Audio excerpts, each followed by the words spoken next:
할렐루야, 복된 아침이 열리고 있습니다. 오늘 또 비대면으로 하루를 말씀 가운데서 시작하게 되었습니다. 오늘의 말씀은 호세아 2장 21절과 22절의 말씀입니다. 여호와께서 가라사대 그날에 내가 응하리라. 나는 하늘에 응하고 하늘은 땅에 응하고 땅은 곡식과 포도주와 기름에 응하고 또 이것들은 이스라엘에 응하리라. 아멘. 응한다라고 하는 것은 관계한다라는 거죠. 그리고 하나님께서 응답하신다라고 할 때의 그 표현이기도 합니다. 그날에 하늘은 땅에 응하고 땅은 포도주와 곡식들, 기름에 응하고 그리고 이것들은 최종적으로 이스라엘에 응한다라고 약속하고 있습니다. 순서가 있습니다. 하늘 그리고 땅, 땅에 있는 것들, 이 모든 것들이 순차적으로 점진적으로 하나님의 응답 속에 이루어진다는 거죠. 그리고 최종적으로 이스라엘에 응한다. 결론이 그렇습니다. 우리가 살펴본 대로 이스라엘은 호세아 선지자에게 준 아들, 즉 사생아, 첫 번째 사생아를 지칭하는 이름이었습니다. 그리고 더 근본적으로는 이스라엘의 지형 가운데 한 곳, 이스라엘입니다. 그리고 이 이스라엘은 역사에 굉장한 부침이 있었던 것, 즉 아합의 아들 70명이 예후에 의해서 도륙되어진 처참한 현장을 의미합니다. 저주의 상징이기도 한 그 땅, 역사에 고통과 비극이 점철되어 있는 그 땅 이름을 가지고 하나님은 호세아 선지자의 첫번 아들의 이름을 지게 했던 것을 우리가 1장에서 살펴보았습니다. 그만큼 하나님께서 이스라엘 백성들의 영적인 간음으로 말미암아 결국 육적인 이스라엘이 이렇게 처참하게 비극적으로 끝나게 된다라고 하는 사실을 경고하고자 이스라엘을 사용을 했던 것입니다. 그런데 하나님께서 바로 그 이름을 최종적인 축복의 이름으로 다시 등장을 시키고 있습니다. 하늘로부터 응답이 주어지고 그 응답이 땅에 임하고 땅에 있는 모든 소출 가운데 임하고 결국 이스라엘의 최종적인 응답이 이루어질 거라는 겁니다. 고통, 저주, 절망, 더 이상 아무런 소망 없는 현장까지도 하나님께서 결국에는 생명으로 변화시킨다는 거죠. 본문에서 그날이 언제지요? 우리가 한 2주일 동안 살펴보았던 것처럼 하나님께서 영적인 이스라엘 백성들에게 장가드는 날입니다. 의와 공변됨과 은총과 긍휼로서 이스라엘 백성들과 영원히 사시면서 하나님이 어떤 분인지 알게 되는 그 자리에 이르는 그날, 바로 그날 하나님이 하늘로부터 땅, 그리고 땅의 소산물들, 그리고 이스라엘에 응답하시겠다라고 말씀하고 있는 겁니다. 저와 여러분은 이스라엘이었습니다. 전혀 소망이 없었습니다. 이 땅에서 한평생 수고와 슬픔뿐인 인생 속에서 살다가 결국에는 죽고 멸망할 저주의 상징인 이스라엘이었습니다. 이런 우리가 어떻게 오늘 이런 구원의 복과 영원한 생명과 천국을 소망하는 그리고 주님과 동행하는 이 아름다운 복을 누리고 있는 것입니까? 예수님께서 호세아 선지자의 예언을 따라 이 땅에 교회의 신랑으로 오신 겁니다. 당신의 몸을 십자가에서 죽음으로 내어주시고 부활의 생명으로 아버지께서는 예수님을 살려내셨습니다.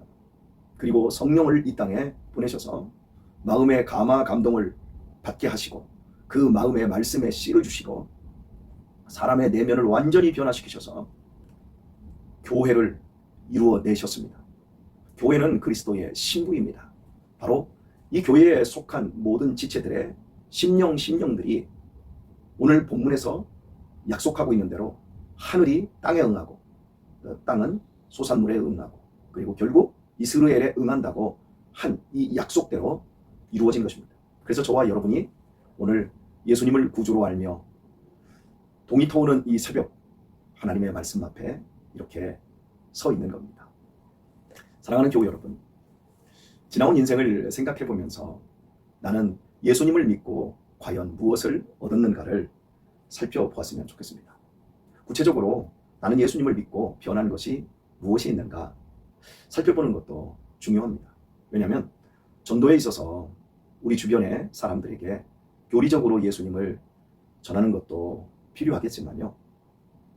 접촉점을 그들에게 마련하기 위해서는 반드시 내가 얼마나 예수님을 만난 것 때문에 기쁨이 있는가, 그리고 나는 예수님을 만나서 구체적으로 어떻게 변한 삶을 현재 살고 있는가, 이런 것들을 논리적으로 말해주는 것 굉장히 중요하기 때문에 그렇습니다.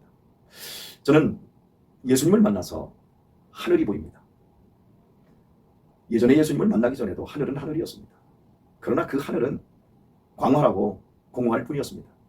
그러나 예수님을 만나고 나서 제 자신의 마음이 바뀌어버리니까요, 하늘은 모두 하나님의 영광을 선포하고 있어요.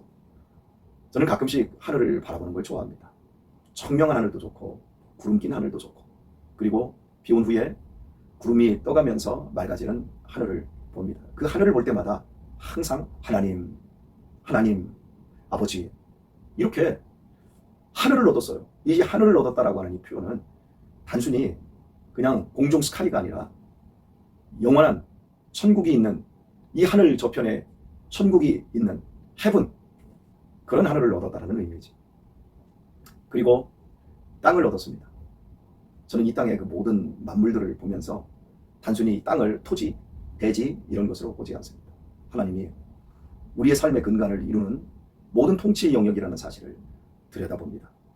저는 늘 도시 문명이 자연 생태계들을 파괴하는 것에 굉장히 안타까움을 갖습니다. 특별히 평택에 지난 21년간 교회 개척하며 거주하는 동안 평택의 발전사가 극심하게 이루어졌습니다.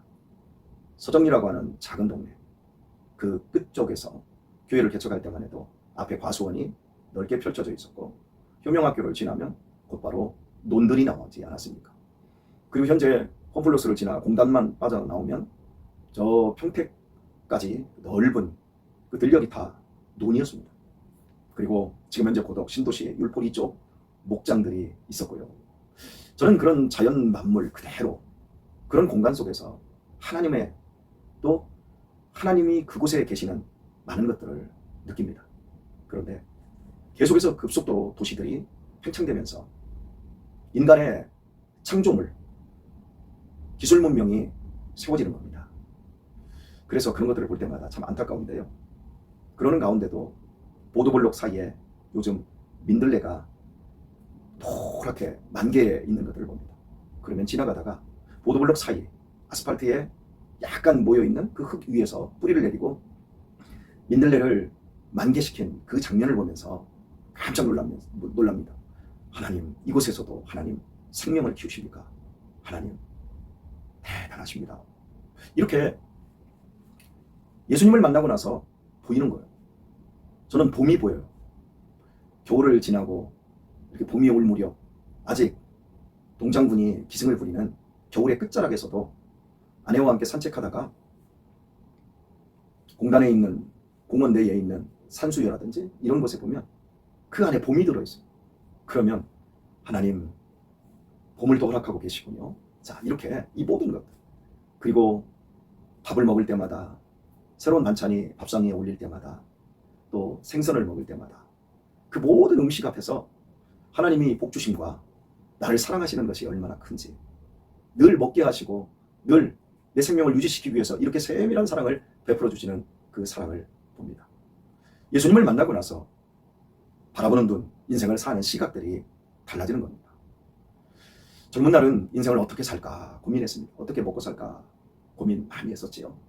하지만 지금의 나이에서 보니까 인생이 소풍이었던 것 같아요. 천상병 시인이 인생을 소풍으로 노래했지만 저 역시 인생이 소풍과 같아요. 그렇다고 해서 살아온 인생이 넉넉했거나 아무런 폭풍과 한번 없었던 것도 아니었습니다. 어려웠고 힘들었고 괴로운 날도 많았습니다. 그러나 그 지나온 날들을 돌이켜보면 이보다 행복할 수 없었고 이보다 잘 살 수 없었다라는 생각들을 하면서 모든 것이 하나님의 은혜입니다, 이렇게 고백을 하더라고요. 저는 이스라엘이었는데 이제는 더 이상 이스라엘이 아니에요. 저주의 상징이 아니에요. 찢어서 발겨버렸다, 뭐 이런 의미가 아니라 이제는 인생을 바라보는 그런 기준들 속에서 이것이 행복입니다 라고 말할 만큼 풍요로워진 것 같아요. 지금 여기는 강남입니다. 오늘도 기도회가 이어지는데요. 저는 어제 저녁 기도회가 끝나고 늦은 시간 가까이에 제 형님이 운영하고 있는 식당에 갔습니다. 제 형님은 24시간 운영하는 식당을 하고 계십니다. 형님에게 할 말도 있고 또 보고도 싶고 바로 근처 한 700m 지점에 와서 묵고 있는데 안 갈 수 없지 않습니까? 그래서 피곤한 중에 어제 밤 늦게 형님 가게에 갔는데 식당이 그 시간에도 분주하더라고요. 한 11시가 넘었는데 그때 형님이 얼마나 저를 반갑게 맞이해주고 또 형님과 한 30여 분 이야기를 하면서 형제지간에 이렇게 행복한 대화, 이렇게 감사한 시간이 없었던 것 같았습니다. 인생을 살아오면서 형님하고 이렇게 농밀하게 인생을 이야기한 적이 없을 만큼 풍성한 이야기를 나눴습니다. 제 형님께서도 이 설교를 들으십니다. 잘 들으세요, 형님. 저는 형님 때문에 어제 너무 감사했습니다. 형님을 통해서 일하시는 하나님 때문에 더욱 감사했습니다. 제 형님은 젊은 날 방황을 많이 하셨습니다. 그리고 여러 손해도 많이 보았습니다. 나이 50대 한 중반까지도 많이 방황을 하셨습니다. 그런데 형님이 완전히 딴 사람이 되어 있더라고요. 그렇게 오래도록 즐겼던 술을 다 끊으셨고요. 담배를 끊으신 지는 한 15년 정도 되십니다. 그러면서 형님이 말해요. 내가 이렇게 술을 끊었는데 하나도 어렵지 않다. 그냥 자연스럽게 끊더라. 그리고 이제는 내가 왜 철모르게 예전에 그렇게 살았는지 모르겠다. 그러면서 아들 둘이 있는데 아이들이 잘 컸습니다. 형님이 방황하는 동안에도 아이들이 잘 커서 큰 아이가 내년 1월이면 결혼을 하고 둘째는 이미 결혼을 했고요.